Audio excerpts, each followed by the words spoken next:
जटिल समस्या हो या भाग्य बाधा हो, व्यापार, नौकरी, शादी की समस्या, करियर की चिंता हो या वैवाहिक जीवन में हो सुख का अभाव, पाइए अपनी समस्त ज्योतिषीय तथा वास्तु समस्याओं का सरल, चमत्कारी, प्रभावशाली समाधान।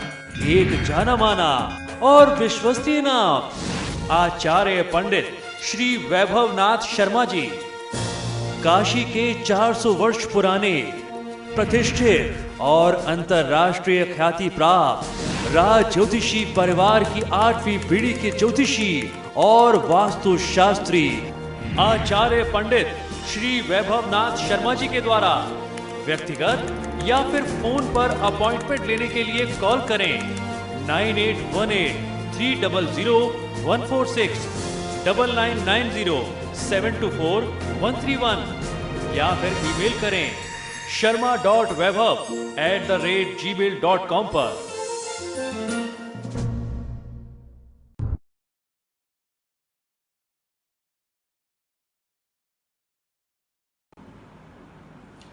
नमस्कार मित्रों, मैं हूं वैभवनाथ शर्मा और आप देख रहे हैं मेरा YouTube चैनल वैभवन। मित्रों, आगामी 7 अगस्त को हम लोग जानते हैं कि रक्षाबंधन का पर्व मनाया जाना है, लेकिन इस बार 7 अगस्त को चंद्र ग्रहण भी पड़ रहा है। तो ये चंद्र ग्रहण आपकी राशि पर क्या प्रभाव डालेगा, 7 अगस्त को चंद्र ग्रहण पे आपको क्या करना चाहिए और क्या नहीं करना चाहिए, साथ ही साथ रक्षाबंधन का क्या मुहूर्त है, किस समय में आप रक्षाबंधन करें, ये सारी आवश्यक जानकारियां आज मैं आपको देने जा रहा हूं। रक्षाबंधन पर इस बार चंद्र ग्रहण आ रहा है, संकट में आने वाली हैं कुछ राशियां, तो आइए जानते हैं इसके बारे में विस्तार से।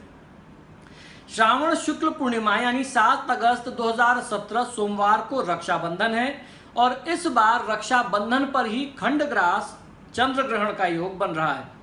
रक्षाबंधन पर चंद्र ग्रहण और भद्रा का योग बनने के कारण लोगों में ये जानने की बहुत ज्यादा उत्सुकता है कि श्रावणी उपाकर्म, जो ब्राह्मणों का सबसे बड़ा पर्व मानते हैं, वो कब किया जाए और रक्षाबंधन यानी राखी कब बांधी जाए। तो हमारे ऑफिस को पिछले 10 दिन से ढेर सारे ईमेल्स, यूट्यूब मैसेजेस, कमेंट्स और हमारे यहाँ फोन कॉल्स के थ्रू ये जानकारियां दर्शक मांग रहे हैं। आप जैसे सुधी जो दर्शक और श्रोता हैं वो जानना चाहते हैं कि आखिर इन सारी भद्रा और चंद्र ग्रहण की स्थिति में रक्षाबंधन कब हो और श्रावणी कब करना चाहिए। तो भद्रा की समाप्ति और चंद्र ग्रहण का सूतक लगने से पहले, यानी सूतक लगने से पहले और भद्रा के समाप्त होने, इसके बीच का जो समय है, यही समय रक्षाबंधन के लिए सबसे उपयुक्त कार्य होगा। इसी समय में राखी बांधना शुभ होगा।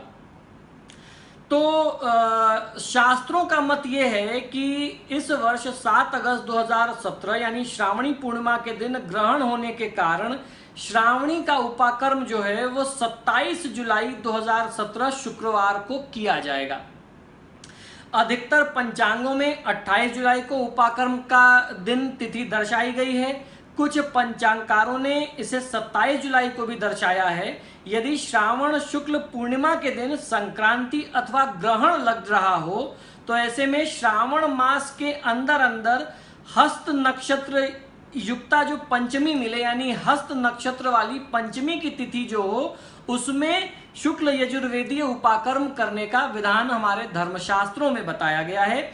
ऐसा शास्त्रों में लिखा है कि हस्त युक्ता पंचमी को आपको श्रावणी उपाकर्म कर लेना चाहिए। अगर श्रावणी पूर्णिमा में आपको या तो सूर्य की संक्रांति मिल जाए या कोई ग्रहण का योग पड़ रहा हो, तो ऐसे में हस्त युक्ता पंचमी कब मिल रही है, वो हमें मिल रही है 28 जुलाई को। तो इसलिए 28 जुलाई के दिन उपाकर्म करना शास्त्र के माध्यम से बहुत शुभ होगा और शास्त्र सम्मत होगा। अब बात कर लेते हैं खंडग्रास चंद्र ग्रहण की। खंडग्रास चंद्र ग्रहण 7 अगस्त की रात्रि 10:40 से प्रारंभ होगा। इसका मध्य काल 11:39 पर होगा तथा मोक्ष मध्य रात्रि में 12:35 पर होगा। इस प्रकार ग्रहण की कुल अवधि 1 घंटे और 55 मिनट की रहने वाली है। ग्रहण का सूतक काल 7 अगस्त को दोपहर 1:40 से प्रारंभ हो जाएगा और जो भद्रा लग रही है 7 अगस्त को दोपहर 11:29 तक रहेगी।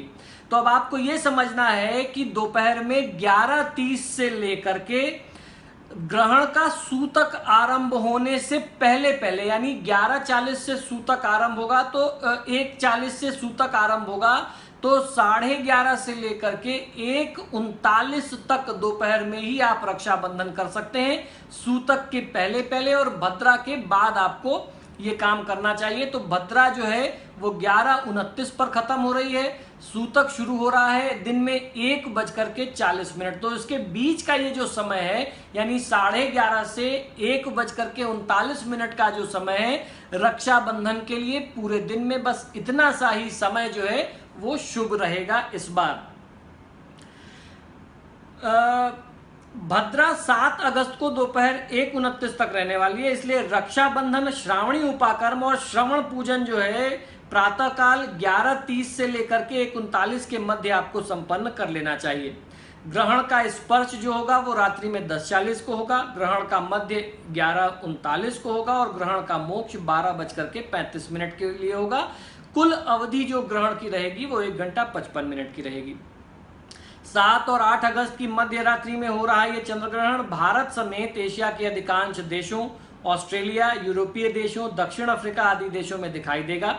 ये चंद्र ग्रहण मकर राशि और श्रवण नक्षत्र में होगा, इसलिए अलग अलग राशियों पर ग्रहण का अलग अलग प्रभाव पड़ेगा। ग्रहण के प्रभाव से मेष, सिंह, कन्या, वृश्चिक और मीन ये 5 राशियों की किस्मत चमकने वाली है। बहुत ध्यान से सुनिएगा, मेष, सिंह, कन्या, वृश्चिक और मीन इन 5 राशियों के लिए यह ग्रहण बहुत शुभ रहेगा। आपकी किस्मत के दरवाजे खुल सकते हैं। इन राशि वाले लोगों को यदि आप बेरोजगार हैं तो आपको उच्च पद वाली नौकरी मिल सकती है। अविवाहित हैं तो विवाह पक्का होने की स्थिति बनेगी। अगर आप संतान की योजना बना रहे हैं तो संतान प्राप्ति की स्थिति आपके लिए इस दौरान बन सकती है। और अगर आप आर्थिक कठिनाइयों से जूझ रहे हैं तो धन प्राप्ति के योग भी इस दौरान आपके लिए बनेंगे। अब आप आगे बात कर लेते हैं। वृषभ, कर्क और धनु राशि वालों के लिए यह ग्रहण मिश्रित फलदायी रहने वाला है, यानी आपके कुछ काम अच्छे होंगे तो कुछ कामों में बाधा आ सकती है, कुछ काम नुकसान भी हो सकता है। चूंकि ग्रहण मकर राशि पर है इसलिए मकर के साथ मिथुन, तुला और कुंभ राशियों को इसके बुरे प्रभाव झेलने पड़ सकते हैं।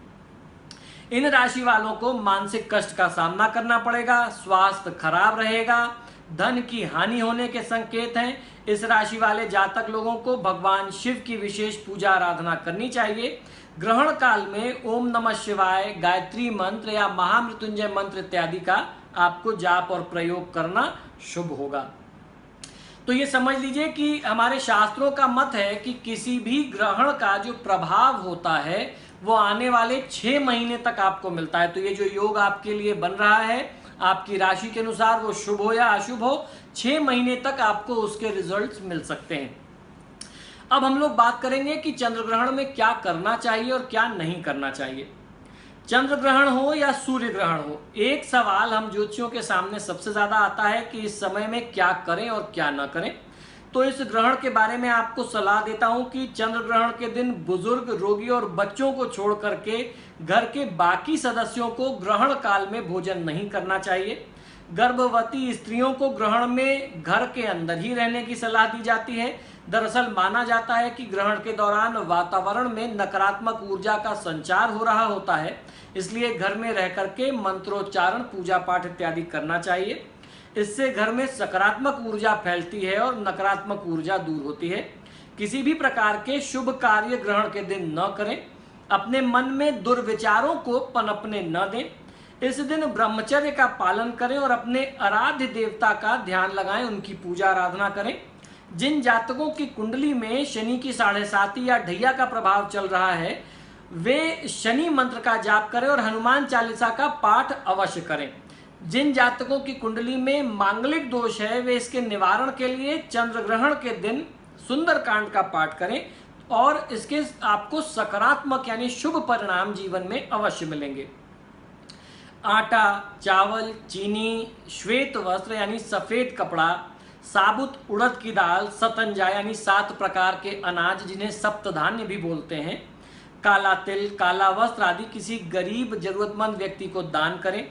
ग्रहों के अशुभ फल समाप्त करने के लिए विशेष मंत्र सिद्धि के लिए आपको इस दिन नवग्रह, गायत्री एवं महामृत्युंजय इत्यादि मंत्रों का जाप जरूर करना चाहिए। दुर्गा चालीसा, विष्णु सहस्रनाम, श्रीमद् भागवत गीता, गजेंद्र मोक्ष आदि का पाठ भी आप कर सकते हैं।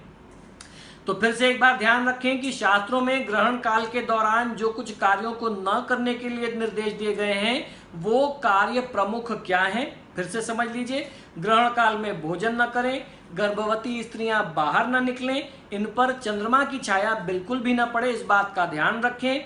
सहवास न करें, झूठ न बोलें, निद्रा का त्याग करें, चोरी न करें, मिथ्या भाषण न करें, किसी भी प्रकार के पाप कर्म से दूर रहें और ग्रहण काल में भगवान शिव गायत्री मंत्र या शिव गायत्री मंत्र, ओम नमः शिवाय, महामृत्युंजय इत्यादि मंत्रों का जाप और प्रयोग करना चाहिए।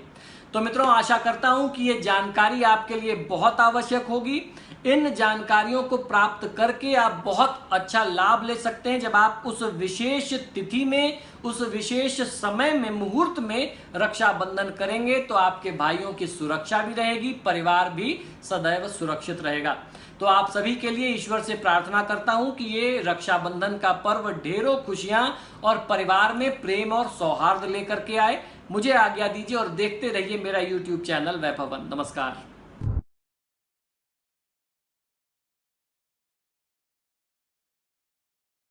जटिल समस्या हो या भाग्य बाधा हो, व्यापार, नौकरी, शादी की समस्या, करियर की चिंता हो या वैवाहिक जीवन में हो सुख का अभाव, पाइए अपनी समस्त ज्योतिषीय तथा वास्तु समस्याओं का सरल, चमत्कारी, प्रभावशाली समाधान। एक जाना माना और विश्वसनीय नाम, आचार्य पंडित श्री वैभवनाथ शर्मा जी, काशी के 400 वर्ष पुराने प्रतिष्ठित और अंतरराष्ट्रीय ख्याति प्राप्त राज ज्योतिषी परिवार की 8वीं पीढ़ी के ज्योतिषी और वास्तु शास्त्री आचार्य पंडित श्री वैभवनाथ शर्मा जी के द्वारा व्यक्तिगत या फिर फोन पर अपॉइंटमेंट लेने के लिए कॉल करें 9818300146, 9990724131 या फिर ईमेल करें sharma.vaibhav@gmail.com पर।